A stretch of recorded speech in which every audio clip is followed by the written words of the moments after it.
Et dukkehjem af Henrik Ibsen. Her er Nora. Og her er Thorvald. Og de er gift. Det har de været i 8 år. Thorvald er chef i Aktiesbanken.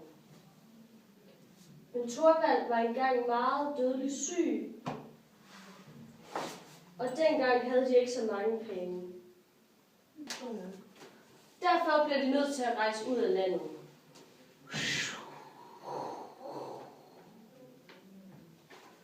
Nora hun lånte penge hos Sagfærd Krostad til rejsen.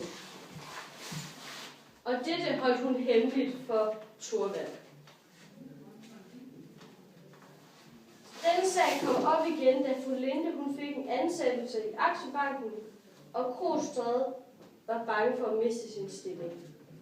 Derfor truer Krostad Nora med at fortælle om løgnen, hvis ikke Nora hun overbeviser Thorvald om, at Krostad skal beholde hans stilling.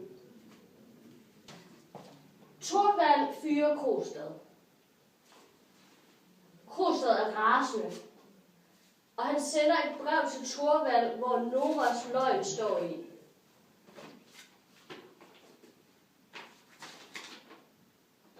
Thorvald bliver meget forarvet og meget sur over Noras løgn.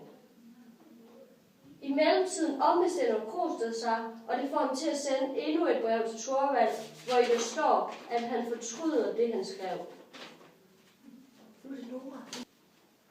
Så bliver Thorvald glad igen og tilgiver Nora.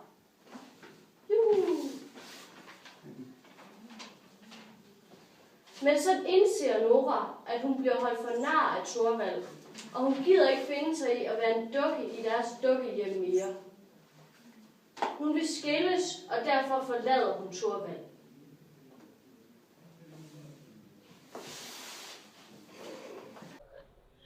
Vi har lavet en analyse af et dukkehjem af Henrik Ibsen. Og vi vil starte med at lave en personkarakteristik af vores hovedperson, Nora. Nora, hun er en ung og smuk kvinde, som er hjemmegående og har ikke noget arbejde. Hun bor sammen med hendes mand, Thorvald, som arbejder i Aktiesbanken og lige er blevet forfremmet til chef.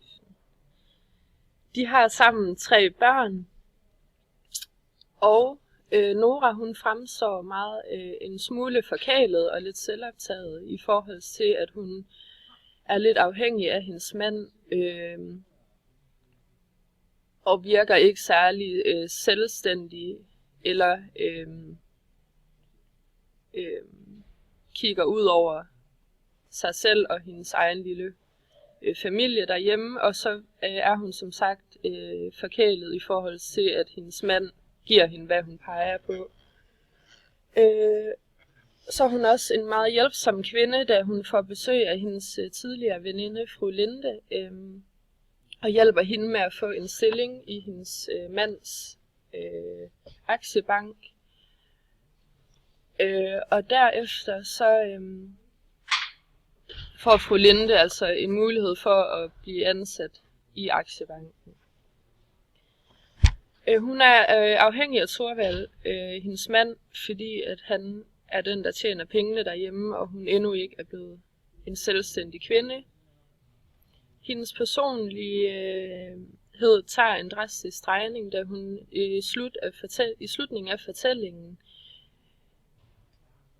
sætter en streg i sandet og vælger at tage sit eget liv seriøst og drager ud i verden og finder et job.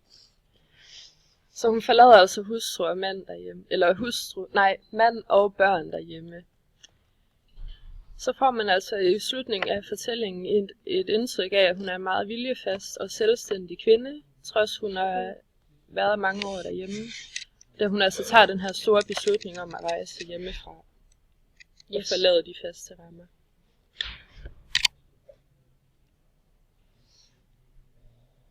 Så har vi en miljøkarakteristik, og fortællingen den foregår i deres lejlighed i København, i storbyen, og vi har et indtryk af, at forfatteren prøver at skildre den her typiske Biedermeier-stil, som der blev brudt op med i det moderne gennembrud.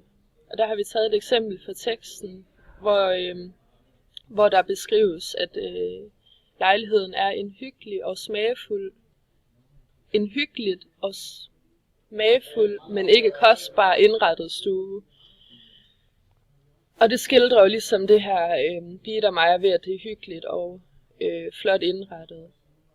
De har altså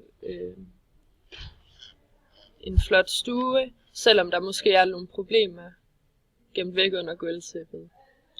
Det foregår i slutningen af 1800-tallet, og så har vi udadtil, som sagt, den her familie, som fremstår meget velfungerende, fordi faren ligesom tjener pengene, moren går derhjemme, og de har en flot lejlighed. Men forfatteren prøver ligesom at skildre de her problemer, som altså stadigvæk er der, trods den her meget pæne og rene overflade. Så har vi altså imellem et miljø, som er imellem middelklasse og overklasse. De ligger lidt derimellem, ikke helt overklasse, men heller ikke middelklasse. I hjemmet der bor Nora og hendes mand Thorvald og deres 3 børn, og så er der altså en stuepige og en barnepige, som de selvfølgelig har anskaffet sig, da de gerne vil vise, at de har penge og så videre. De får daglig besøg af deres ven Dr. Rank, og så har vi altså det her hierarki i hjemmet. Yes.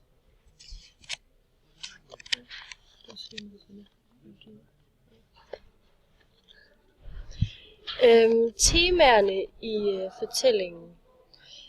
Et af de store temaer er kærlighed, som vi ser gennem Noras og Helmers ægteskab, og også gennem Ranks forelskelse i fru Linde. Og et af de andre store temaer er ligestilling og kvindefrigørelse og opgøret med samfundets normer, som spiller godt i tråd med det moderne gennembrud, og hvordan kvinden ligesom gjorde op med den her ulighed mellem mænd og kvinder. Yes.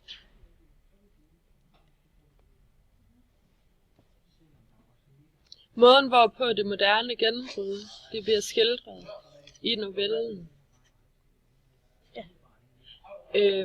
Det vi vil gerne sætte det her drama i novellen op i relation til tiden, som er det moderne gennembrud, som er typisk for slut 1800-tallet. Vil du sige noget? Ja, altså Dukkehjem skildrer meget godt kvindernes oprør mod de her samfundsnormer i 1800-tallet. Og det var jo de strømninger, som blandt andet Brandes, eller det var egentlig hovedsageligt Brandes, som stod i spidsen for. Og Dukkehjem sætter ligesom de her problemer under debat. Og der kan man også sætte i relation til sædelighedsfejden, som også sætter spørgsmålstegn ved uligheden mellem mænd og kvinder. Ja, det var det, vi havde.